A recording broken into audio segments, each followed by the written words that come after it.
जीवात्मा में जड़ और चेतन की जब डाला इस मनुष्य शरीर के अंदर में, जीवात्मा जब आई 5 महीना 10 दिन के बाद, तब उसी समय जड़ और चेतन की गांठ बन गया।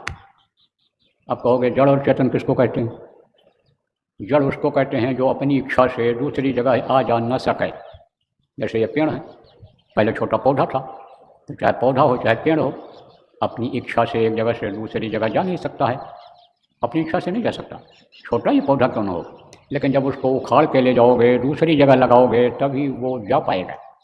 ऐसे ही जड़ उसको कहते हैं जो अपनी इच्छा से जा न पावे।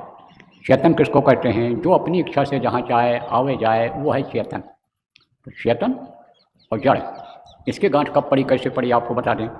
सबसे पहले माँ के पेट में पिंड बना, पिंड बनता है और फिर उसके हिस्से अलग होते हैं और फिर वो पिंड बढ़ता है, और पिंड जब बढ़ता है तब उसमें अंग बनते हैं और फिर उसके बाद तब बाहर निकलता है।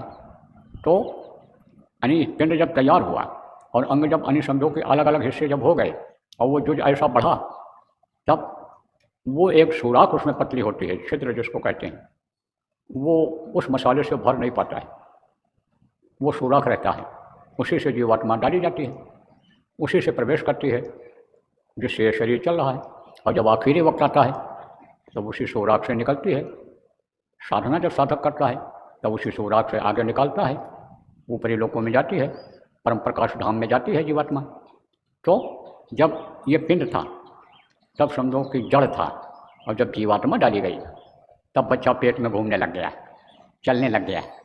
तो जड़ और चेतन, चेतना उसमें तब आई कि जब जीवात्मा डाली गई। तो जीवात्मा है चेतन और ये शरीर है जड़। जीवात्मा ही इसको चलाती है, हाथ पैर आँख कान सब जीवात्मा ही चलाती है।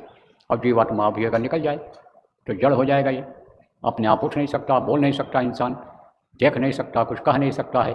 कब? जब मौत हो जाती है तब, जीवात्मा निकल जाती है तब। तो वो जड़ और चेतन की गांठ लगा दिया, और गांठ नहीं लगाया, जकड़ दिया। जकड़ना जानते हो?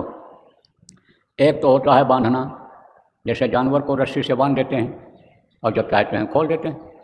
पजामा सिलवाते हो, उसमें नाड़ा दारबंद जिसको कहते हैं डालते हो, तो उसको इस तरह से बांधते हो, तो पकड़ के खींच लो तो खुल जाएगा। अब एक होता है जकड़ना, जब जकड़ जाता है वही नाड़ा, या जानवर खींच खींच करके जब कस देता है रस्सी को और रस्सी भीग जाती है, चिपक जाती है एक दूसरे से, तो औजार से, किसी लोहा से उसको काटना पड़ता है तब वो खुलता है।